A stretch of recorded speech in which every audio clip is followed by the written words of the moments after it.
अस्सलाम वालेकुम नाज़रीन। आज आज की वीडियो वज़ू के हवाले से मैं आपके लिए पेश कर रहा हूँ। कुछ लोगों को, बहुत सारे लोगों को वज़ू का तरीक़ा नहीं आता, यानी वज़ू करना नहीं आता, और कुछ अपने वज़ू में ग़ुलूव करते हैं, यानी ज़्यादा ही ताम झाम रखा हुआ है।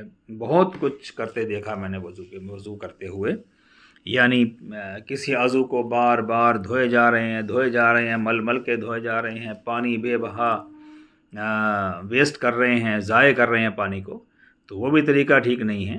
कोई सर का मसा तीन बार कर रहा है, फिर वो हाथों को यूँ चूमता है, यूँ करता है, फिर मसा करता है सर का, फिर कुछ दोबारा पानी लेके फिर वो मसा करता है, फिर गर्दन को अच्छी तरह से यूँ यूँ यूँ करके, फिर कानों में बड़ी देर तक लगा रहता है कुछ करने, फिर हाथों को यूँ।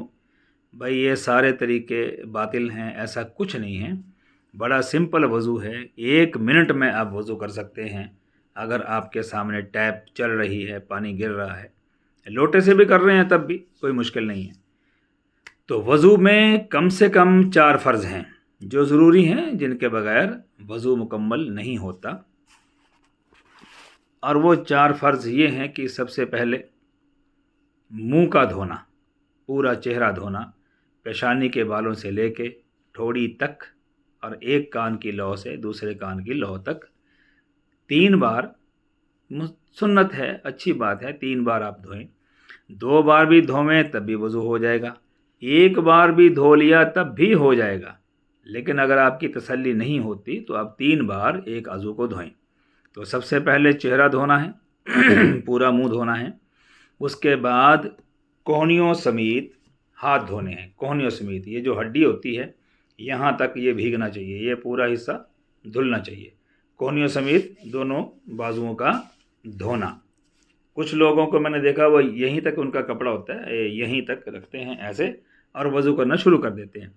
वो यहाँ ऐसे करते हैं, कपड़ा भी भीग रहा है और वज़ू पूरा हुआ कि नहीं हुआ, इसका भी ध्यान रखें। पूरा यहाँ तक उठाएं, कपड़े को यहाँ तक उठाएं। ये हड्डी, ये जो हड्डी है, ये हिस्सा, इसको पूरा नंगा करें, और ये पूरा हिस्सा यहाँ तक धुलना चाहिए, यानी कोहनी की हड्डी से ऊपर तक धुलना चाहिए। इनको धो लिया ऐसे करके, पानी बह गया। अगर एक आज़ू पर 2 बूंद पानी बह गया है धुलने के बाद, तो समझिए आपका वज़ू मुकम्मल हो गया। लेकिन कुछ लोग वो मल के लगे रहते हैं, पानी खुला हुआ है, लगे हुए हैं बड़ी देर तक, ये भी मुनासिब नहीं। पानी को ज़ाय करना भी गुनाह है।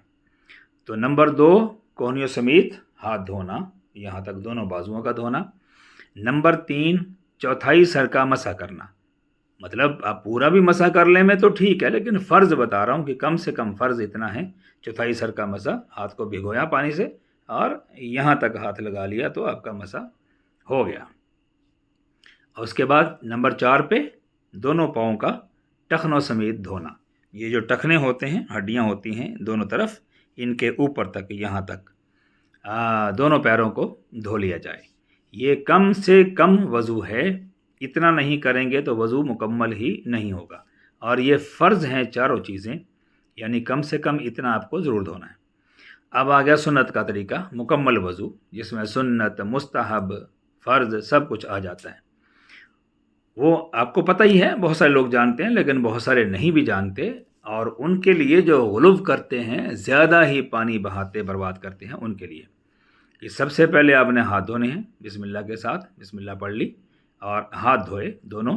फिर 3 बार कुल्ली की, फिर 3 बार नाक में पानी डाला, फिर 3 बार चेहरा धोना, फिर दोनों बाजुओं को कोहनियों समेत धोना। उसके बाद सारे सर का मसा करना, सारे सर का मसा करना, गर्दन का मसा करना, कानों में उंगली घुमाना, यानी कानों का मसा करना, अंदर भी और बाहर भी। और उसके बाद दोनों पाँव को टखनों समेत धो लेना। ये मुकम्मल वज़ू हो गया, और इतना ही वज़ू काफ़ी है। और जो लोग बहुत देर तक लगे रहते हैं, कानों का मसा 3 बार कर रहे हैं, सर का मसा 2 3 बार कर रहे हैं, ये बिल्कुल मुनासिब नहीं, ये शरीयत के ख़िलाफ़ है। ये पानी का ज़ाय करना है, ये पानी का असराफ़ है, इससे बचें। जितना तरीक़ा शरीयत ने बताया है, हमें उसी पर अमल करना चाहिए और उसी पर رہنا چاہیے، اکتفا کرنا چاہیے۔ اپنی مرضی سے ہم اپنے من سے یا اپنی مرضی سے کوئی کام شریعت کا جو قرآن و سنت کی روشنی میں ہو اسے بڑھا گھٹا نہیں سکتے۔ جیسے نماز پڑھنا ثواب کی بات ہے، نیکی ہے، بڑی محتم بھی شان عبادت ہے۔ اب مغرب کی 3 رکعت ہیں، کوئی کہے میرے پاس تو وقت ہے میں تو 4 پڑھوں گا، ثواب ہی تو ہے، زیادہ نیکی ملے گی، 1 رکوع 2 سجدے 1 قیام فالتو ہوگا تو مجھے 1 رکعت کا ثواب زیادہ ملے گا، لیکن نہیں پڑھ سکتے، منع ہے سخت، اگر 3 ہے تو 3 ہی پڑھنی ہے۔ عشاء کے ظہر کے 4 فرض ہیں، کوئی سوچے کہ میرے پاس وقت بھی ہے میرا من بھی ہے میں 6 پڑھ لیتا ہوں، نہیں پڑھ سکتے، کیونکہ شریعت کا حکم 4 پر ہے تو 4 ہی پڑھنی ہے۔ تو اسی طرح سے وضو میں جتنا پانی ضروری ہے اور جو طریقہ شریعت نے ہمیں دیا ہے ہمیں اسی پر رہنا ہے اور اسی طرح وضو کرنا ہے۔ تو کچھ لوگوں کو میں نے دیکھا ہے وہ بڑی دیر لگاتے ہیں وضو کرنے میں اور بڑا پانی بھی ضائع کرتے ہیں اور اعضاء کو اس طرح دھوتے ہیں جن کا اتنی زیادہ بار دھونا اور زیادہ غلو کرنا اس میں مناسب نہیں ہوتا، وہ الٹا ان کو گناہ ہو سکتا ہے۔ تو یہ طریقہ تھا، کم سے کم فرض بھی میں نے بتا دیا آپ کو، اور جو سنت اور مستحب اس میں آ جاتے ہیں، مکمل وضو ہے وہ بھی بتا دیا ہے، لہٰذا اس پر عمل کریں اور ویڈیو کو دھیان سے دیکھیں اور سنیں۔ جزاک اللہ فی الدارین، والسلام ورحمۃ اللہ وبرکاتہ۔